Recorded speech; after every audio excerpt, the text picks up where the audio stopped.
Hello, I'm Nathan Dehoff. I have been a member of the International Wizard of Oz Club since 1993, and I'm going to be reading my story, The Red Desert of Oz, which was published in 2005, Oziana.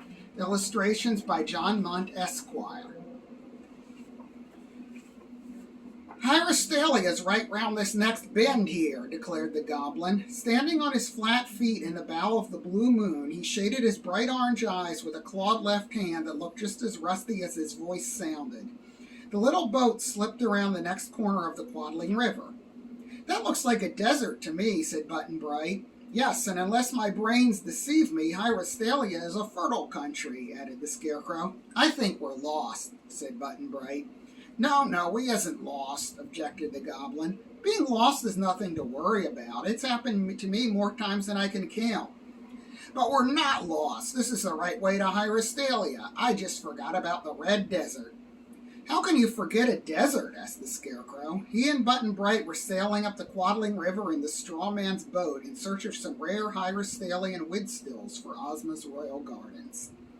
The goblin, whose name was Frogren, was a guide from the nearby kingdom of Yartralia. He claimed he had been to Hyrostalia on many trading missions. His companions were starting to doubt that, however. Look, I knows where Hyrostalia is. It's just on the other side of this desert, see? Frogren insisted. But earlier you said it was on the other side of those hills, argued the Scarecrow. Haven't you been there before? Of course I've been there. I've been a sailor on all our great trading vessels, the Falling Star, the Spitting Hydra, the One-Eyed Jack. And how is it that you didn't know about the desert between those hills and Hyrostalia? Fine. I always had a little too much wine and had to go below deck for this part of the voyage. I knows Hyrostalia's along this river, though. Our ships never docked around these parts, so this red desert must not be anything important, is what I thinks. The Red Desert, repeated the Scarecrow. That sounds kind of familiar somehow. Is there a settlement of any kind there? I heard the other sailors talking about a kingdom. Aldehydia is what they called it. Can't be much of a kingdom, though, if we never had no business there. I've heard of Aldehydia. It's a highly intellectual society, famed for its alchemists and astronomers. Many of the greatest scientists in Oz came from there back in the time when I was king of the Emerald City. I haven't heard anything from there recently, though. We should stop and pay our respects. I think Ozma would be glad to know what's been going on there. Suit yourself, Frogren pointed west. There's some kind of castle. As it turned out, there was a dock not far from the castle, so the voyagers tied up the Blue Moon and headed for the building. A road led straight up to the castle, which was an ornate red marble building with one high tower. In the tower was a giant clock, which was quite handsome but stuck at 23 past 7. What appeared to be a makeshift marketplace was set up along either side of the castle road. There were several tinted stalls, all somewhat shabby and patched. The merchants inside them were selling telescopes, microscopes, jewelry, candles, as well as food and drinks. Button Bright stopped to look at a toy stall which offered small telescopes, firecrackers, and small wagons. He picked out a bright red box. Oh, that's a nice one, said the salesman, a bearded man in tattered red robes. It's a My First Alchemy set made by Ganymede and Callisto. What can you do with it? Asked Button Bright. All kinds of things. Brew potions, polish diamonds, turn base metals into gold, and how much does it cost? Well, because I like you, I'll let you have it for 3 Jeetles. You like me? You don't even know me. All right, kid, you got me, laughed the merchant. How about 2 Jeetles? Button Bright felt inside 2 of his many pockets for coins. I can give you 1 Jeetle and this old top, and a rubber band if you want it. No, you can keep the rubber band. Here's your alchemy set. What's your name anyway, kid? Button Bright. Button Bright? Not the Button Bright? Saladin Paracelsus von Smith of the Emerald City? Yes, the boy replied with a bit of a scowl. I never used that name, though. And you must be the famous Scarecrow, exclaimed the merchant to Button Bright's straw-stuffed companion. One-time ruler of Oz, past interim king of the Munchkins, and now chief counselor to Her Majesty the Queen of Oz. Yes, replied the Scarecrow, a bit shaken by this speech. He was used to people recognizing him and being aware of his past and present positions, but not to hearing them recited all at once. How nice to meet you, the shopkeeper enthusiastically shook the Scarecrow's hand. "And I'm Frogren, son of Grarf, from Yartralia," said the goblin. "Sorry, but I can't recall ever hearing of you," the merchant turned back to the Scarecrow. "We haven't had any celebrities here since Glinda last visited, back in my father's time." "Well, it's nice to meet you, Mr. Wolfram, Cepheus Wolfram, temporary merchant. I'm normally a sociologist specializing in children's cultures, but there hasn't been much call for my services as of late, so I'm selling some of the toys from my old practice. There's a lot of that going around, really. Aquarius, in the stall over that way, is an astronomer, but he's had to sell most of his telescopes and now makes a living reading horoscopes. Anyway, I hope that you'll forgive my excitement. It's just that I'm thrilled to finally meet two of these celebrities I've heard about so much from my old friend Actinidos. He was an expert on Ozian history and geology. Unfortunately, he's no longer with us." "What do you mean?" asked the Scarecrow. "Death was practically unknown in modern Oz, and total destruction, although possible, was very rare." "He was reading a book about ancient monsters of the Quadling country, and one of them jumped out of the illustrations and ate him. A terrible tragedy." "Oh, I'm sorry." "It was a major loss to our community. His son Lanthanidos has continued his research, but there's just something about that young man I don't like. Anyway, don't let me keep you here. I'm sure you want to meet King Ether." "Is he the ruler of this place?" asked Button Bright. "Exactly, Master Saladin, and I'm sure he'll be glad to meet you." With that, the travelers bade farewell to Cepheus and continued their walk toward the castle, Button Bright sliding his new alchemy set into one pocket. The road to the castle passed by several gardens blooming with exotic flowers and filled with fountains. Only a few of these fountains were actually operating, however. A guard in slightly dented golden armor stood before the front door of the castle. When he heard the names of the two celebrities, his eyes grew wide with surprise. Without even bothering to listen to Frogren, the guard rushed the visitors inside and whispered to a page. Her reaction was just as excited. The guard then led the visitors up a long staircase with the page following close behind, unable to take her eyes off the famous live Scarecrow and the boy from the Emerald City. At the top of the staircase was an ornately decorated throne room. On the throne sat a black-haired, hazel-eyed man of about average height, wearing blood-red robes and crown, both of which seemed slightly too big for him. He had a dark brown beard, which was still quite thin in patches. While he made an effort to remain still and dignified, this man could not help fidgeting occasionally on his throne. Altogether, he gave the impression of someone who had had to grow up against his will. In sharp contrast to the king was the man standing beside the throne. He was no older, but somehow he wore his age, and perhaps a few extra years besides, more comfortably. He had a long flowing beard and a monocle, and gave the impression of being rather old-fashioned. Like most of the people in the desert, he wore flowing red robes, closer in color to Cepheus's than to his master's. When everyone had entered the throne room, the page announced, "His former Majesty the Scarecrow of Oz, Master Saladin Paracelsus de Lambertine Yvain von Smith of the Emerald City." And, "I'm sorry, what was your name again?" "You didn't ask in the first place," grumbled the goblin. "I's Frogren, son of Grarf, from Yartralia." "Master Fargan of Yartralia. That's Frogren. I might not be a big-name celebrity, but I've been Sailor of the Month in both May of last year and February of this." "Sorry, Master Frog. Oh, forget it." Frogren started mumbling about being along for the ride.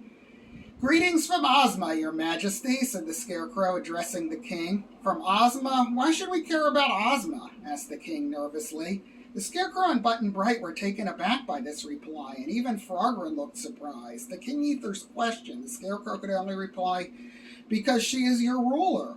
"Well, I agree that loyalty to a higher ruler is important, but I'm not too fond of the girl who robbed me of my birthright. I should be king of the Quadlings, and instead I'm stuck here ruling a miserable desert."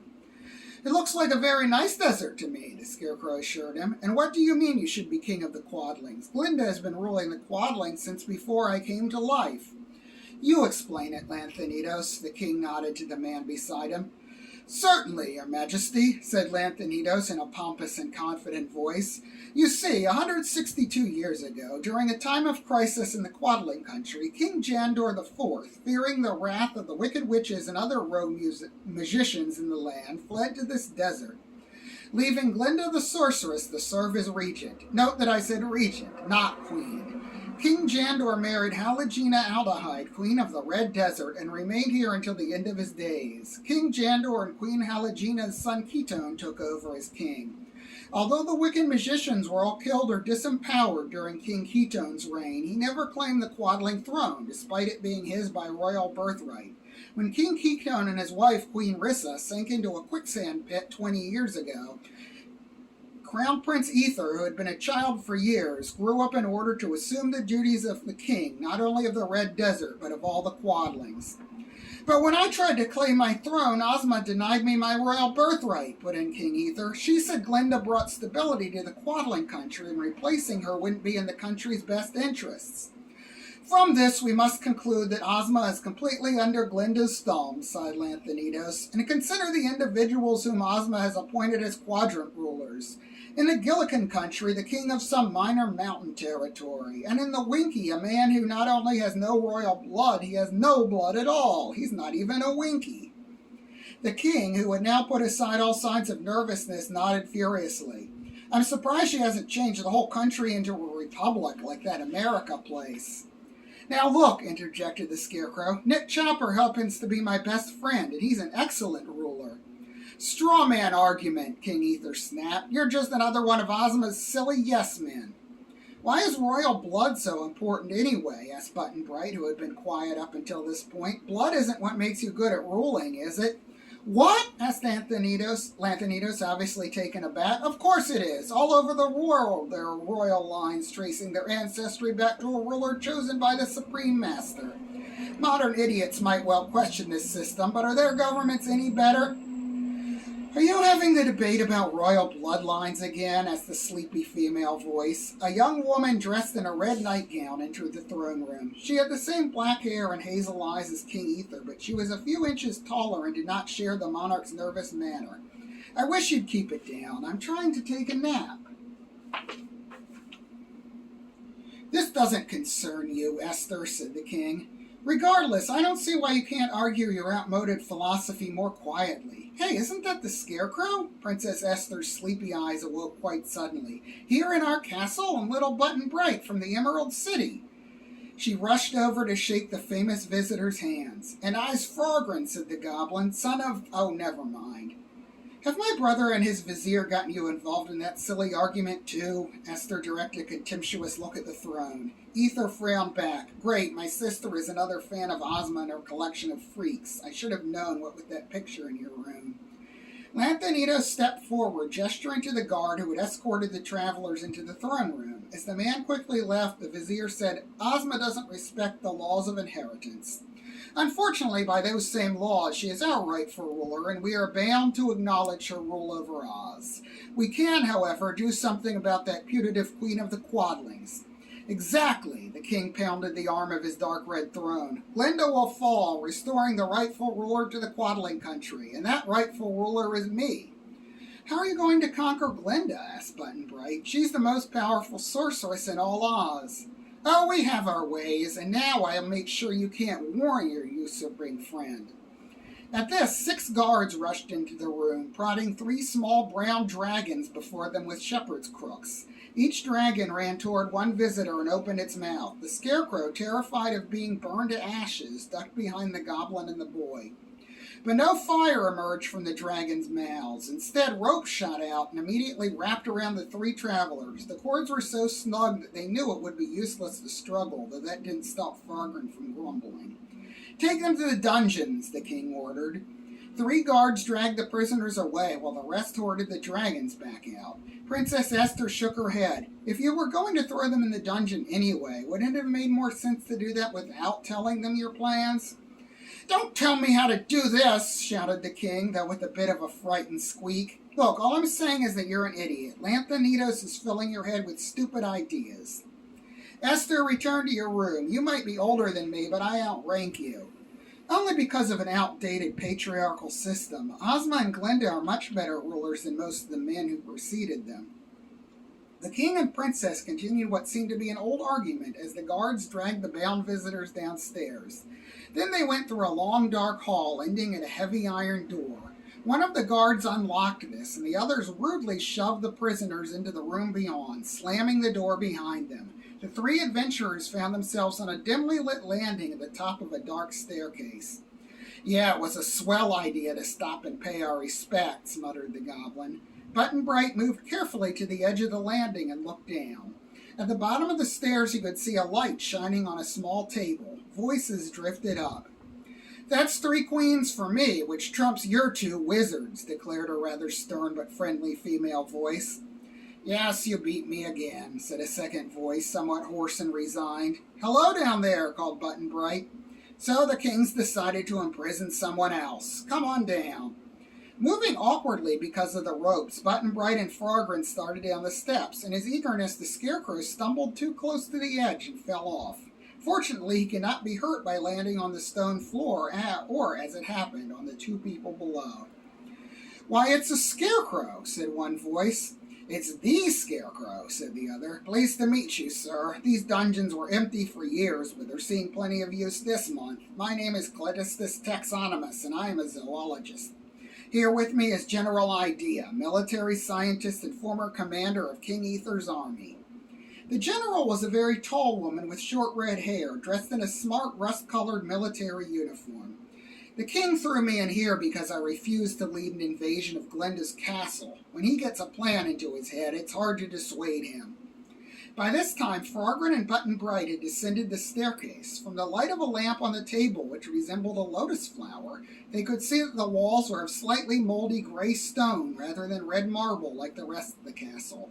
Cobwebs hung from the table and the few chairs scattered throughout the chamber. There was a definite feeling of damp. The Scarecrow and Button-Bright had both been in worse dungeons, however. This one seemed more poorly maintained than oppressive. I see you've met the king's ropers, said Cledistus, a humble-looking man with unkempt brown hair, ragged red robes, and kindly gray eyes. We should untie you before those cords really set. Are ropers those dragons that tied us up? Asked Button-Bright. Yes, they're only found here in the Red Desert. It would be much easier if we had the antidote for their ropes. But we'll do our best with our fingers, General Idea said jovially. The Scarecrow was floppy enough that she could squeeze him out of the cords. Frogren started to gnaw through his bonds as soon as he heard that they might stick. All this trouble is Lanthanidos' fault, declared Cledistus, picking at the knots around Button-Bright. I've known him since we were children, and he's always seemed a bit, well, not to put too fine a point on it, mentally unstable. And now he's the Grand Vizier, and he's gotten our king to try something ridiculous and foolhardy. When I spoke out against it, Lanthanidos had His Majesty throw me in here. But you weren't the only one protesting the invasion, said the general. The Vizier didn't lock up anyone else until I refused to help him. The humble zoologist shrugged. Lanthanidos just hates me for some reason. Maybe it's because back at the Academy of Sciences my grades were almost as high as his. But why did he imprison you? He asked the new arrivals. We, that's Button-Bright, Frogren, and myself, said the Scarecrow, pointing at his companions. We happened to stop in the Red Desert on the way to Hyrostalia, and the king threw us in here so he wouldn't tell Glinda about his plans to invade her castle.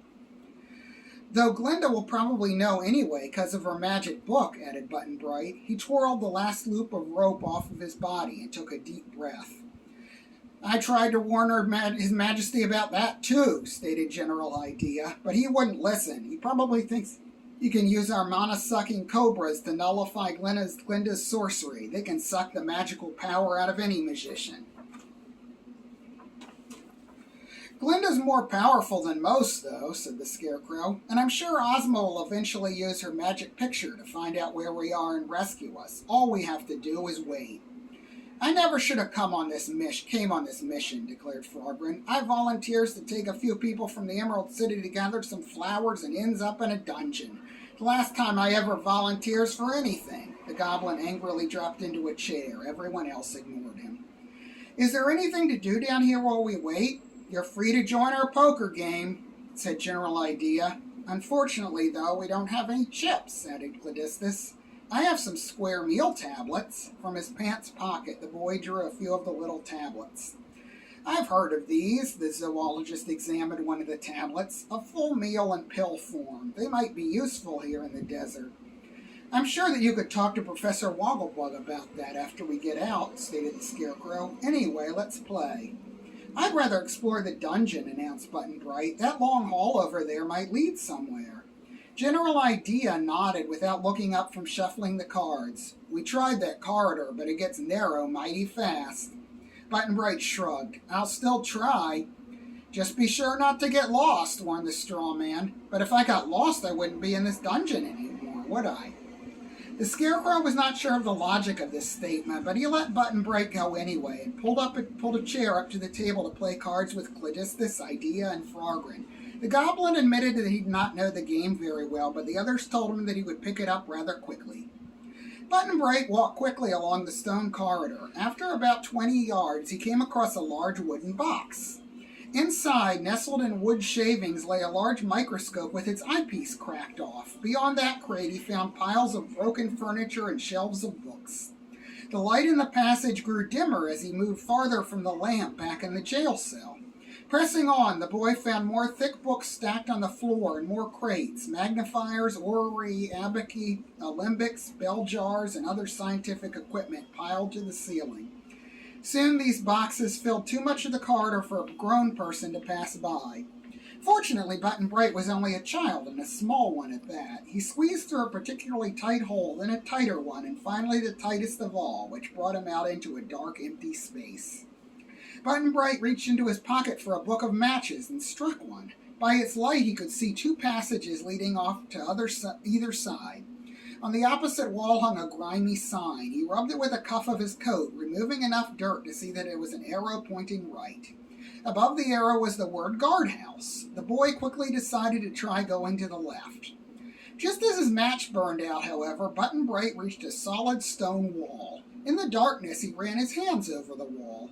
He knew from his travels that loose stones often hid hidden springs. Indeed, one stone moved. He tried pushing, then pulling it out of the wall. Instead of opening a door, however, it just let a small wooden box tumble onto the floor. Button Bright lit another match and picked up the box. He felt for a lid or a latch. He even tried shaking it, but it wouldn't open. Button Bright decided that someone must have valued this redwood box enough to hide it, even though it didn't seem particularly valuable, so he put it in his pocket. Then he turned around. It's the only way out is through the guardhouse, Button Bright thought. Then I'll have to try that. After all, what can the guards do to me? Throw me in the dungeon? The boy shook out his match and crept quietly along the corridor, feeling his way through the darkness. Soon he reached the other side of the tunnel. His hand found what seemed to be a doorknob. Holding his breath, he slowly turned the knob and pulled the door open just wide enough to peek out. On the other side of the door, Button Bright saw a large room furnished with bunks and trunks and tables. A few pieces of armor and military uniforms lay here and there, but there were no guards at all. Button Bright opened the door and stepped through. Where is everybody? Back in the dungeon, Frogren had won everyone's square meal tablets and eaten most of them. So you don't know the game, do you? Teased General Idea. You play as if you spent the last 10 years on riverboats. Oh, what does that matter? Frogren answered. We's trapped down here. At least now I have something to eat. Suddenly, the door at the top of the stairs opened. Light flowed down, and a familiar female voice called, Hello, is anyone down there? It's Princess Esther, exclaimed Cladistus. And me, added Button Bright. I came to let you out, said the princess. My brother took all the guards off to capture Glinda's castle. Lanthanitos told him that your arrival meant he had to move against her immediately. I need your help to stop Ether from doing such a foolish thing. General Idea was already hurrying up the stairs. His Majesty and the army have already left? How long ago? About 20 minutes. Then they can't be near Glinda's castle yet, said the Scarecrow. He climbed more slowly than the others due to his clumsiness. But soon even he was standing beside the princess. It's many miles away. But no doubt they're riding Warpians, said Cladistus. Princess Esther nodded. Fortunately, I still have Pincham, and she's the fastest Warpian in the Red Desert. Come on. The prisoners quickly followed the princess out of the castle to the stable. From one of the several stalls, Esther let out a giant reddish-brown scorpion wearing a pink bow. Pincham, we need to get to Glinda's castle before my brother. Can you take us there? Absolutely I can, Princess Esther, replied Pincham in an almost irritatingly slow drawl. Hop aboard my back and we'll be at the castle of Glinda the Good in no time. There was plenty of room on Pincham's smooth, hard back, so all 6 people quickly climbed on. The scorpion slowly walked out of the stable. "We'll never get there at this speed," observed Button-Bright. "I gather that you are not familiar with warpians, little boy," said Pincham. "I cannot achieve my warp speed indoors because there is not enough room. But now that I am outside on open ground, you will see just how fast I can go." The warpian continued to walk at what seemed to be the same slow speed as before, but the scenery became a blur. After a few minutes, Pincham halted. The Princess Idea and Callistus quickly scrambled down from her back. "Thank you," said Esther. "Do not mention it, Princess," Pincham replied. It took a few seconds for the visitors from the Emerald City to adjust to their new surroundings. They were only about 50 yards from Glinda's castle, next to a fountain that sprayed pink jewels instead of water. "I guess you is fast," said Frogren as he dismounted, "but the others still got a head start." "Yes, King Ether's army has arrived," said the Scarecrow sadly. He ducked behind the fountain and surveyed the scene. The girl soldiers usually guarding the castle entrance were tied up on the ground, spears gone. Half a dozen Aldehydian soldiers, some dressed in uniforms similar to General Idea's and others in dented golden armor, stood in their place. 2 lines of warpians were arrayed around the castle walls, stingers raised. "Standard military practice," whispered the general. "Our ropers overcome the guards, and then our soldiers confront the leader. My strategy, actually. I developed it after reading about the campaigns of General Rissalem." "So what do you advise now?" the Scarecrow asked. "Retreat." General Idea led the small party behind a thick wall of rose bushes so the soldiers and warpians could not spot them. "I know of a side entrance to the castle," declared the Scarecrow. "Maybe that won't be so heavily guarded." "But we can't just rush in," said Callistus. "His Majesty will just send the ropers after us too if the soldiers don't catch us first." The straw man was thinking hard. "Didn't you say something about an antidote for the ropes?" "Yes, but it requires several chemicals to make." "Chemicals like in here?" Button-Bright held out the alchemy set he had bought on arriving at the Red Desert. The zoologist took the box with surprise. "Well, this is a start, but the formula requires some substances too rare to be found in a toy alchemy set. Graphite, silver, fructose, rubber." Button-Bright dug through his pockets. He drew out more square meal tablets, a few shiny rocks, 3 pencil stubs, a wad of dried fruit, a rubber band, a dull silver penknife, and the box from the dungeon. The scientist quickly seized all the items from his hands, with Princess Esther grabbing the redwood box. "I have a box just like that. Where did you find it?" "In a tunnel of the dungeon, behind some wild junk." 3 boxes like this were passed down in my family for many generations," explained Esther, turning the object over. "There are 2 left. My brother and I each received one, but the 3rd was lost back during my dad's reign. I'll know if this is the last one if I can open it." Button-Bright looked on curiously. "I tried to open it, but I couldn't." "Ah, there's a trick to it. You have to lift the lid with only your thumb and middle finger while standing on 1 foot and counting to 60. "That's a lot of trouble," said Frogren. "Who came up with that brilliant idea?" Princess Esther raised 1 foot. "Oddly enough, I think Glinda made these boxes back when she served my great-grandfather as royal sorceress. 1, 2, 3. Callistus finished lining up chemical ingredients along a low redstone wall. "We have all the chemicals we need for the antidote and more. The formula needs to be heated, though. If only this were a My Second alchemy set, then it would come with an alcohol burner." "Alcohol?" The Scarecrow looked at Frogren. All right, here you goes." The goblin drew a flask from his back pocket. "Be careful with this, though. We've been through a lot together." For a wick, the Scarecrow provided some of his straw, and Button-Bright offered another of his matches.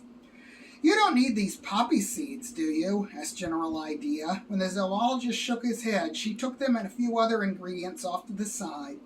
Meanwhile, the princess's count was up to 45. Pincham lay down for a nap.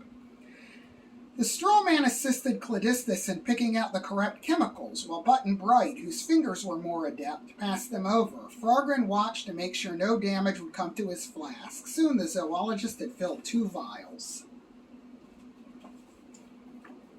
"The yellow potion will make us immune to the roper's ropes," he announced. "Everybody drink a sip." Button Bright, who never enjoyed taking medicine, made a face while drinking his. Cladistus, Idea, and Esther, who had taken such potions before, were used to the taste, although they found it foul.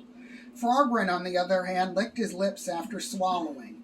"And what should I do?" questioned the Scarecrow. "I can't drink." I'll pour the rest of the solution on you. That should prove effective." After doing this, the zoologist explained, "The pink potion is an antidote to the bite of the mana-sucking cobra. Once Glinda drinks it, she'll be able to work magic just as if she'd never been bitten." "And I have a way into the castle," announced the general, holding up 2 small glass beakers of her own. She poured the powder from one into the liquid from another, producing a clear mixture that foamed and bubbled. "Back at the Academy of Military Science, we learned how to make sleeping potions to use against a particularly persistent foe. Anyone who inhales these fumes will be unconscious in seconds." "But won't that put us to sleep, too?" asked Button Bright. The general blinked. "Well, even a military scientist can't think of everything." At that moment, she fell asleep. Cladistus, Button Bright, Frogren, and Princess Esther also fell to the ground, as did all the Aldehydian guards in sight. The 2 lines of Warpians toppled onto each other like dominoes. The only person who remained awake was the Scarecrow, due to his unusual composition. "I guess it's up to me now," said the straw man. He grabbed the vial of pink potion from the zoologist's hand and hurried into Glinda's castle. In the front hall, a single roper sprang forward. It spat out ropes, but they fell harmlessly to the ground. The Scarecrow hurried on, the roper chasing after him with puff after futile puff. The straw man burst into Glinda's throne room, and a chaotic scene met his painted eyes. A few of Glinda's soldiers were fighting the Aldehydian soldiers, spear against scimitar, hand to hand. Prodded by crooks, the ropers were hard at work, spitting at Glinda's hapless servants and soldiers and serving maids. The sorceress's loyal servants were pouring into the room to defend her, but most of them found themselves bound hand and foot. Some recognized the straw man and started calling to him, "Save us! Save yourself! Save Glinda!" Ropers puffed at him from every direction, but to no effect. A group of particularly wily maidens even snatched up those loose ropes and managed to fling them around a squad of invaders. On the far side of the throne room, the Scarecrow spotted King Esther on Glinda's throne, Lanthanidos close by his side. The sorceress, bound but still defiant, sat on the floor nearby. The Scarecrow ran towards Glinda, stumbling and bouncing through the throng of fighting soldiers and courtiers. He had almost reached her when a bright red cobra reared up in his path. The straw man tripped over this hissing snake, and the pink vial tumbled from his hand. Fortunately, a handmaiden caught the potion before it hit the ground. "Give that to Glinda!" the Scarecrow shouted. "It'll let her use magic again." The maiden held the potion out for her queen to drink. Lanthanidos tried to interfere, but the young lady slapped his hand away. Glinda swallowed and promptly whispered a spell that made the cords around her disappear. The sorceress rose to her feet, eyes blazing but face calm. She snapped her fingers. The mana-eating cobra vanished in a puff of red smoke. She swept her arms across the room. Every roper curled into a small ball and shrank away. She pointed at the clumps of Aldehydian soldiers, and they were gone. With a final incantation, Glinda dissolved the ropes around her servants and guards. Bowing joyfully, these employees filed out of the room, leaving only the sorceress, King Ether, Lanthanidos,